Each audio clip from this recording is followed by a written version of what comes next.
Almost every broad description of human memory discusses the case of patient HM, who had his medial temporal lobe surgically removed to treat epilepsy. It was successful at reducing the occurrence of seizures, but it left him with a severe memory impairment. However, it did not impact all aspects of memory, and the fact that some aspects of his memory were still intact gave the field some important clues about the existence of multiple separate memory systems.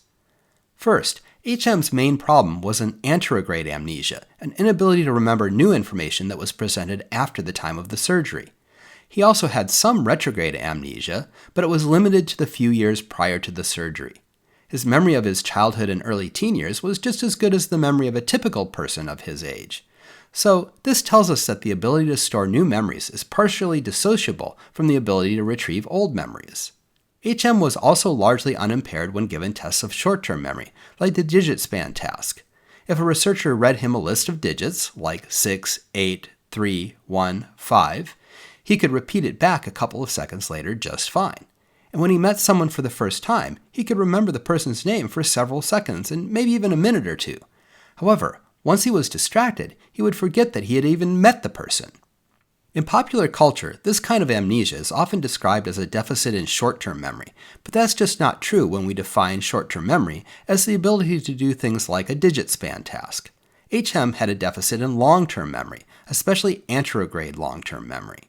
The fact that HM had fairly normal short-term memory, but such a massive impairment in long-term memory, helps support the idea that there are different memory systems for different timescales. Further research has shown that we have sensory memory systems like iconic memory and echoic memory that can store a large amount of information for a very short period of time, less than half a second in the case of iconic memory. Then we have working memory, which is really just another name for short-term memory. Working memory holds the information that's currently relevant for ongoing tasks, such as when we're doing this math problem where we add the 4 and the 7, store the 11 briefly in memory, and then add this 11 to the 6. Working memory has a highly limited storage capacity.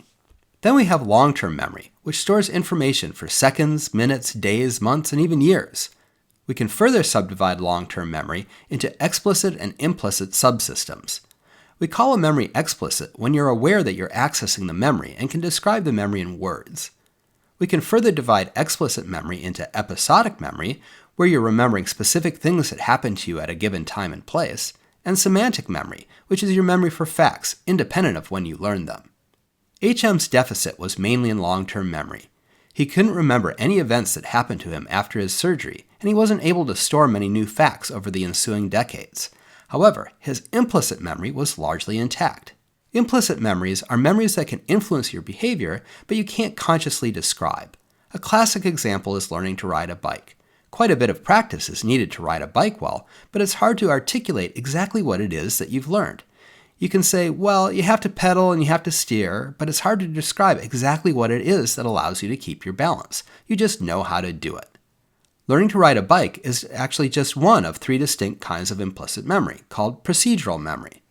Another example of procedural memory is mirror drawing. HM could learn mirror drawing just as well as a person without amnesia, even though he couldn't remember having ever done it before.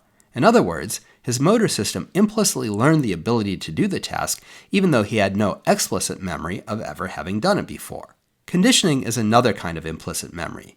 You can undergo classical or operant conditioning, and it will influence your behavior even if you're not aware of it, just like my professor in college who was conditioned by his students to stand at one far end of the classroom. Then there's priming. Priming involves briefly presenting a stimulus, like a word or a picture, and seeing how that influences the processing of the same stimulus or related stimuli a few seconds or minutes later. For example, in the word stem completion task, you show the participant a few letters and ask the participant to come up with the first word that comes to mind that begins with that word stem. They don't think it's a memory test, they're just trying to come up with the first word that fits. However, they're very likely to come up with a word that they've seen in the past few minutes without even realizing it. HM showed relatively normal priming effects in tasks like this.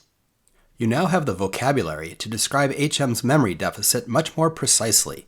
He had a severe anterograde amnesia and a temporally graded retrograde amnesia, but his deficit was largely limited to explicit long-term memory, and he had relatively little deficit in sensory memory, working memory, or implicit long-term memory. I'd like to remind you about one more thing. Like perceptions, Memories are actively constructed, and they're prone to error, systematic biases, and illusions. We can implant false memories in the lab, and there's good reason to believe that people develop false memories in real-world situations, such as eyewitness testimony. The fact that someone has a very vivid memory doesn't mean that the memory is true. That's something to keep in mind if you're ever on a jury.